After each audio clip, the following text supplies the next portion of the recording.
Welcome back my YouTube channel sociology life study. और प्रिय विद्यार्थियों, आज की क्लास एमए सेकंड सेमेस्टर के विद्यार्थियों के लिए और आपकी फोर्थ जो यूनिट है, जो आपका सिलेबस है सोशियोलॉजिकल थ्योरी पेपर का फोर्थ यूनिट, जिसके बारे में कल मैंने आपको जो इंटरेक्शनिस्ट पर्सपेक्टिव जीएस मीट के बारे में मैंने कल आपको बताया था। और जो इंटरेक्शनलिज्म है आपका, या इसको आप प्रतीकात्मक अंतःक्रियावाद भी कहते हैं हिंदी में, तो इसके बारे में हर्बर्ट ब्लूमर के क्या विचार हैं प्रतीकात्मक अंतःक्रियावाद, या इसको हम सिंबॉलिक इंटरेक्शनलिज्म भी कहते हैं और इसको हम इंटरेक्शनिस्ट पर्सपेक्टिव भी कहते हैं। तो हर्बर्ट ब्लूमर क्या कहते हैं इसके बारे में, इसी के क्लास आज है। तो चलिए शुरू करते हैं। तो पहले मैं थोड़ा सा आपको बता दूं, कल की जो क्लास थी उसको हम समराइज करेंगे आज, कि जिसमें मीट का प्रतीकात्मक अंतःक्रियावाद सिद्धांत का जो मुहावरा है स्व यानी सेल्फ और प्रतीक सिंबल्स हैं।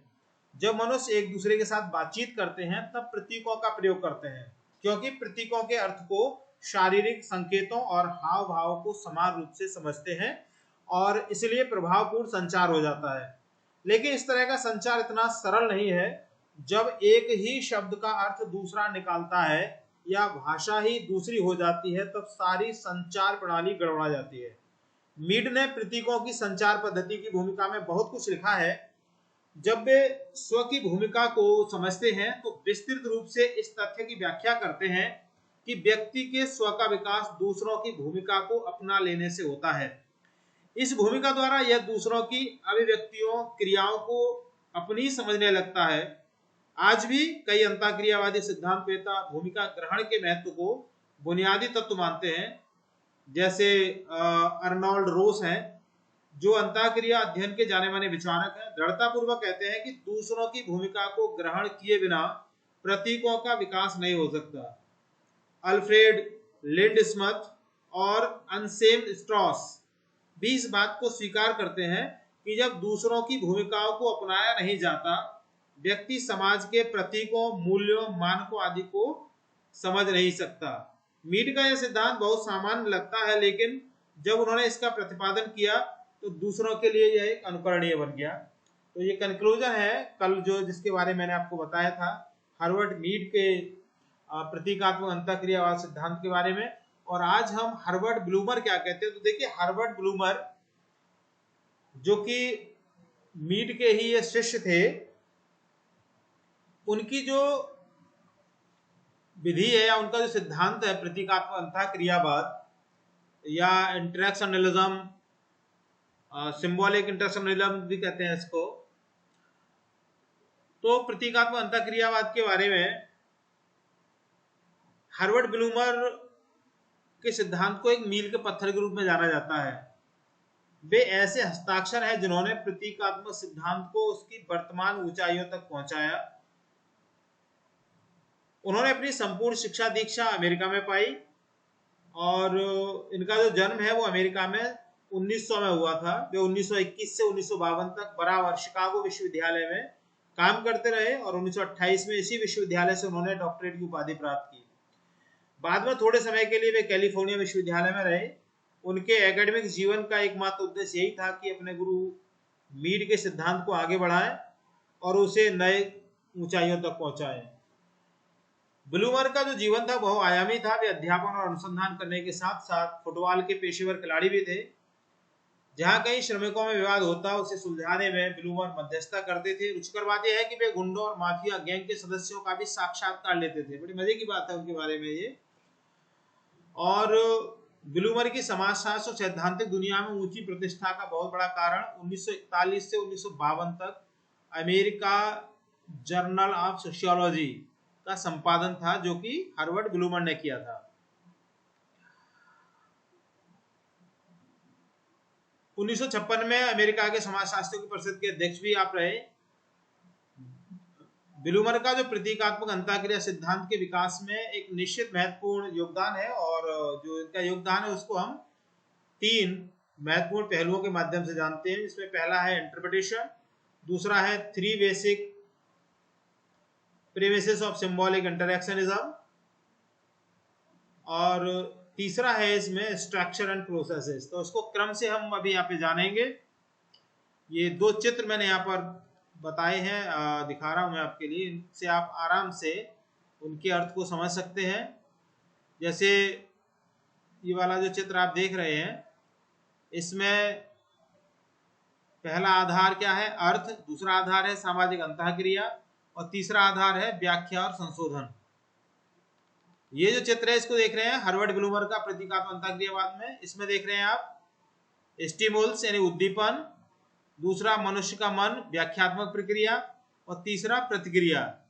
यहाँ पे देखिए व्यक्ति वस्तुओं के प्रति उनके अर्थों के आधार पर कार्य करते हैं। जैसे आप देख रहे हैं चेयर है ना, ये फ्लैग है, ये हैंड है, ये इसके ये बंदा ना, इनके सबके अर्थ लगा। People act towards things on the basis of the meanings they have of them. यहाँ मनुष्य का मन इन वस्तुओं के अर्थ सामाजिक अंतःक्रिया से निकलते हैं। जैसे the meaning of the such things arise out of the social interactions that has with others, है ना। देख रहे हैं आप, जैसे नमस्ते, ये शेयर मतलब। तीसरा है रिस्पॉन्स, व्यक्ति वस्तु के प्रति उनके आधार पर व्याख्यात्मक प्रक्रिया संशोधित करता है, नहीं संबोधित करता है। तो व्याख्यात्मक प्रक्रिया ये आप देख रहे हैं इसको, है ना, जिसमें एडॉप्शन, है ना, आउटपुट्स क्या है ये, these meanings are handled and modified through an interpretive process used by the persons in dealing with things। अब यहाँ समझते हैं इसके अर्थ के लिए। तो इसके जो पृष्ठभूमि है वो मैंने अभी आपको बता ही दी है। तो तीन आधारभूत स्तंभों में है ना, आप देख रहे हैं कि जो अर्थ की प्रधानता, जिसमें मानव व्यवहार केवल उद्दीपन की प्रक्रिया नहीं है, मनुष्य वस्तुओं, व्यक्तियों और परिस्थितियों के प्रति उस अर्थ के आधार पर क्रिया करता है जो वह उन्हें प्रदान करता है। अंतःक्रियात्मक स्रोत यानी सोशल इंटरेक्शंस, वस्तुओं का अर्थ व्यक्ति के मन में स्वतः उत्पन्न नहीं होता, ना ही वह वस्तु की प्रकृति में निहित होता है। अर्थों का जन्म सामाजिक अंतःक्रिया की प्रक्रिया के दौरान होता है। अर्थ एक सामाजिक उत्पाद है। यहाँ पे आप देख रहे हैं ये वाले चित्र में, जैसे ये जो है ना, सोशल इंटरेक्शन के परिणाम स्वरूप ही उसका कोई ना कोई अर्थ निकलता है। तीसरा है व्याख्यात्मक प्रक्रिया। यह ब्लूमर का सबसे मौलिक योगदान है। व्यक्ति समाज में प्राप्त अर्थों को यंत्रवत स्वीकार नहीं करता, बल्कि परिस्थिति के अनुसार एक व्याख्यात्मक प्रक्रिया के माध्यम से उन्हें संशोधित करता है।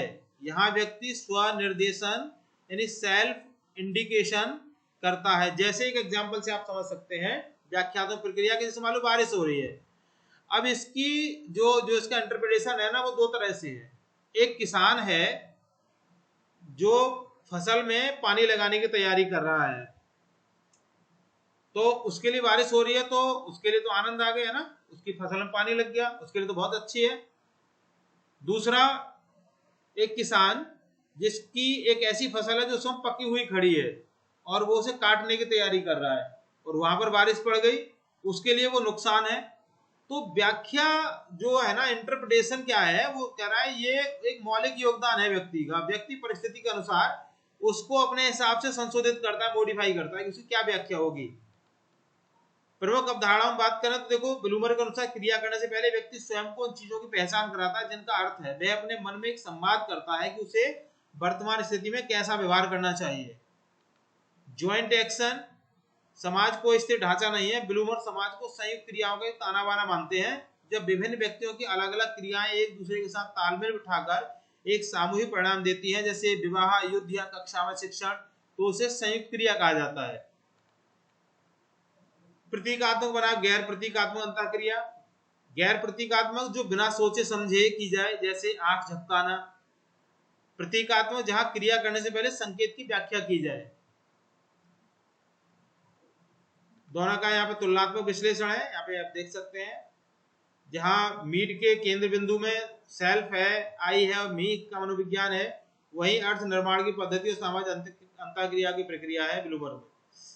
दृष्टिकोण की बात करें तो मीट का जो दृष्टिकोण है वो दार्शनिक और मनोवैज्ञानिक है, साइकोलॉजिस्ट है और ये पद्धति शास्त्र और समाजशास्त्री है। प्रक्रिया की बात करें तो समाजीकरण के चरणों यानी प्ले गेम पर जोर देता है मीड, और हर्बर्ट ब्लूमर परिस्थिति की व्याख्या और संयुक्त क्रिया पर जोर देते हैं। योगदान की बात करें तो अंतःक्रियावाद की दार्शनिक नींव रखी थी जीएच मीड ने, और हर्बर्ट ब्लूमर ने इसे एक संप्रदाय स्कूल ऑफ थॉट के रूप में विकसित किया।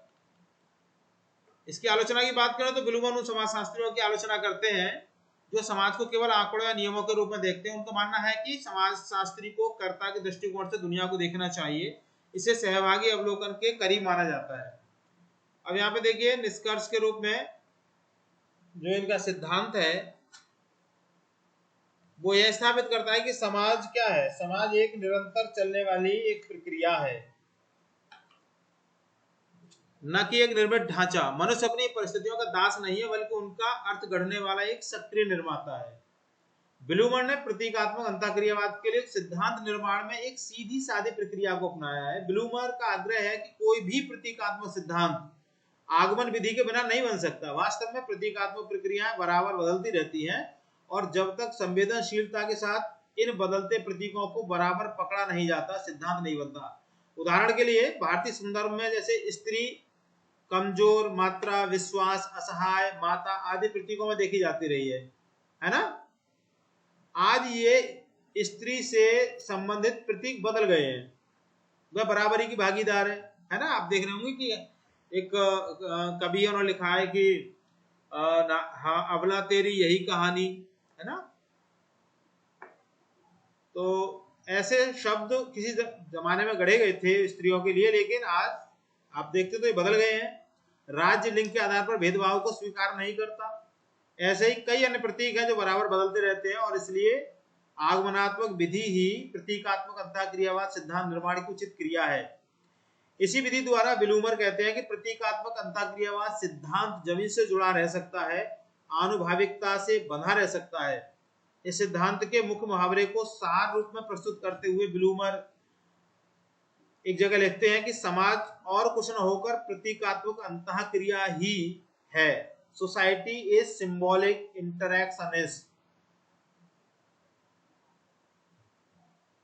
समाज को प्रतीकों का ताना बाना मानते हुए कहीं भी ब्लूमर यह नहीं बताते कि यह ताना बाना यानी समाज किस भांति एक सूत्र में बना रहेगा, किस तरह उसकी निरंतरता बनी रहेगी। ब्लूमर सामाजिक संरचना की बात तो करते हैं, लेकिन उनकी यह संरचना स्पष्ट नहीं है। जिस प्रकार पार्सन्स की सामाजिक व्यवस्था पद्धति की आलोचना हुई है, जिस तरह से डेरेनडॉर्फ के ICA मतलब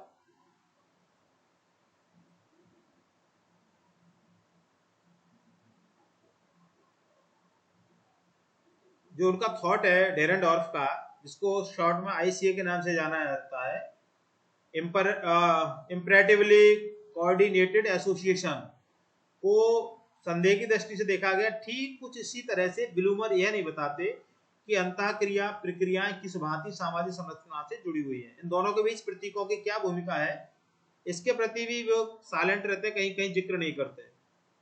वे यह भी नहीं बताते कि किस भांति प्रतीकात्मक अंतःक्रियावाद जो सामाजिकता को बनाती है, बनाए रखती है, या किस प्रकार उसके प्रतिमान बदलते रहते हैं। तो जो आलोचक है ना, वो इसी बात पर इनकी ब्लूमर की आलोचना करते हैं। और आज आवश्यकता इस बात की है कि इस तरह के कुछ प्रश्न जो प्रतीकात्मक अंतःक्रियावाद से जुड़े हैं, उनका उत्तर आना चाहिए, उन पर विवेचन होना चाहिए, उन पर शोध कार्य होना चाहिए। तो विद्यार्थियों के लिए ये एक प्रश्न है कि वो इस पर विचार करें, और जो प्रश्न इसमें बचे हैं उन पर एनालिसिस करें। ये फ्लो चार्ट से आप समझ सकते हैं कि सामाजिक पारिस्थितिकी, प्रतीकों का बोध, आंतरिक व्याख्या, अर्थ का निर्धारण और ये सामाजिक क्रिया। कुछ 5 प्रश्न है यहाँ पर, ये बहुत ही इंपॉर्टेंट है।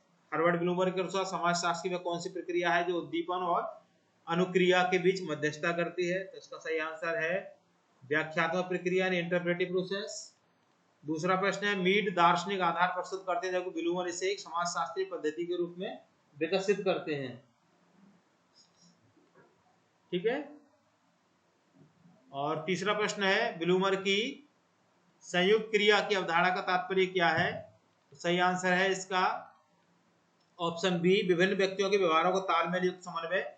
चौथा प्रश्न है ब्लूमर के प्रतीकात्मक अंतःक्रियावाद का या कौन सा बुनियादी स्तंभ है जो अर्थ के स्रोत को स्पष्ट करता है? तो सही आंसर है इसका ऑप्शन ए, अर्थ सामाजिक अंतःक्रिया से उत्पन्न होता है। और पांचवा प्रश्न है कि ब्लूमर किस प्रकार के समाजशास्त्री बोध की वकालत करते हैं ताकि कर्ता के अर्थ को समझा जा सके? तो सही आंसर है इसका ऑप्शन सी, सहभागी अवलोकन। तो प्रिय विद्यार्थियों, मुझे उम्मीद है कि आपकी समझ आ गया होगा कि जो प्रतीकात्मक अंतःक्रियावाद क्या है हर्बर्ट ब्लूमर के शब्दों में। और फिर भी कहीं कोई क्वेरी है तो आप मुझे कमेंट सेक्शन में लिख करके जरूर बताइए।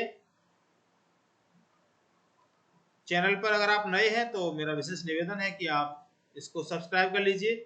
वीडियो पसंद आए लाइक शेयर कीजिएगा। चैनल पर जुड़ने के लिए थैंक यू। मिलेंगे अगली क्लास में, तब तक के लिए जय हिंद।